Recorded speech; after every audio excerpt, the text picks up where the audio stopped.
Hello everyone, and welcome to this week's Astrology News Report, an alternate view of world events as seen through the lens of Vedic astrology, presented by yours truly, Ron Berger. Today is June 26, 2016. In this segment, we'll take a look at the week that was and see how the planets' patterns in the zodiac matched up with the past week's events.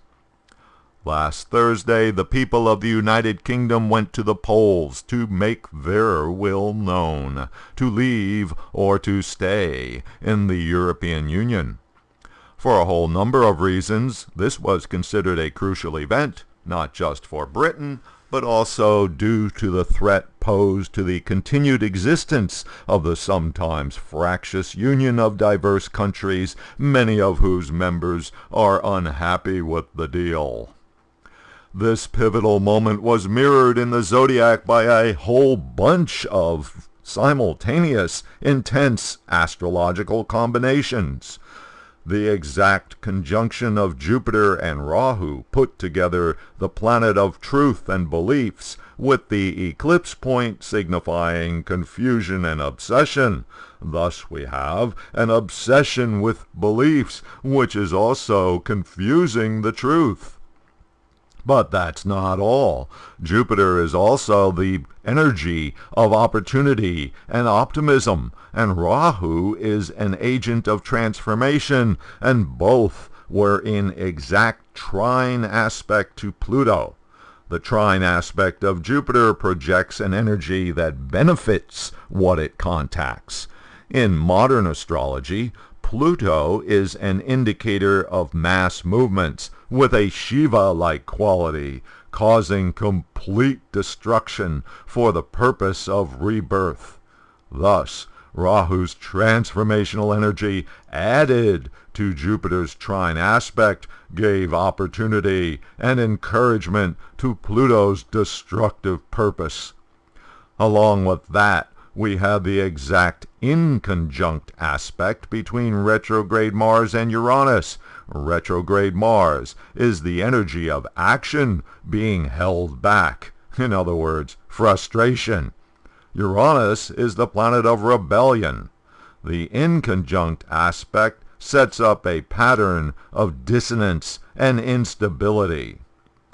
And then there was the exact square of retrograde Saturn and retrograde Neptune. Saturn, the planet of the established order, trying to hold on in the face of Neptune, planet of idealism, which, by the way, is in Aquarius, the sign of social revolution. And yet, with all this disruptive energy, the placement of two astrological factors that really do apply to voting, namely the moon, representing the public's thinking, and Mercury, planet of making choices, were both in earth signs, known for preferring practical material benefits over revolution. After months of contentious debate with the outcome in doubt, a bare majority of British voters chose to part ways with the European Union. Apparently, the placement of the moon in Capricorn and Mercury in Taurus, both indicators of concern for material welfare, were not enough to keep the energy of frustration, destruction, and rebellion at bay. The fallout began immediately. Prime Minister David Cameron, who had hung his political future on Britain staying in the EU, announced his resignation, setting the stage for a main proponent of Brexit, London's ex-mayor Boris Johnson, to take over. Financial markets, always averse to big changes, immediately tanked. The British pound had its biggest one-day drop in recent history. Note that Jupiter is the planet of prosperity, and Rahu is an indicator of emergencies. Scottish leaders announced they would pursue another referendum for their own bid to secede from the United Kingdom. Now, just days after Brexit, There is again much controversy over whether or not Britain will follow through and actually exit the EU.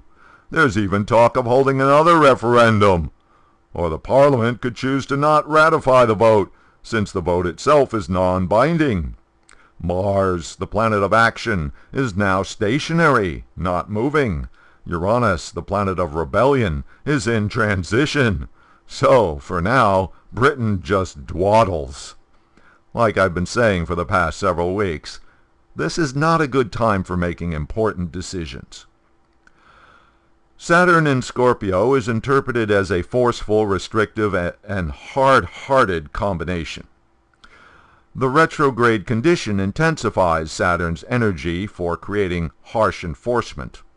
Meanwhile, Neptune, the planet of dreams and idealism, has been in Aquarius, the sign of the humanitarian, and in exact square aspect to Saturn, a challenging arrangement for both planets' energies.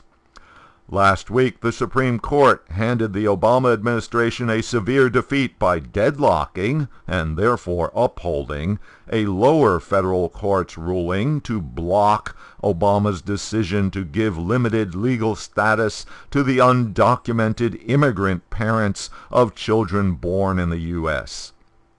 This ruling, or actually failure to rule, leaves something like 5 million immigrants in limbo until immigration reform is passed, hopefully by the next president. But since the vote was 4-4, it is not binding, meaning that the Supremes can take up the issue again once they have 9 justices. Actions done when Mars, the planet of action, is retrograde, often end up getting redone. But in another important case involving college admissions, it seems that Neptune won over Saturn. In a long drawn-out Texas University case, the Supremes upheld affirmative action, whereby a person's race could be used as a factor in deciding on a college applicant's qualifications for admission. Unfortunately, the decision was phrased in such a narrow way that it all but makes certain that there will be more affirmative action cases brought in the future. Again, actions done when Mars is retrograde often have to be revisited and redone in the future. And then, on Monday, the Supremes reversed a lower court's ruling that had upheld a Texas law that was very restrictive on abortion clinics. In effect, a big win for pro-choice and women's health. So, Saturn in Scorpio doesn't always prevail over Neptune in Aquarius. Okay, that'll do it for this week's Review of the Week. You can keep up with daily astrological developments and contribute your own thoughts by following me on Twitter at Astro News Report.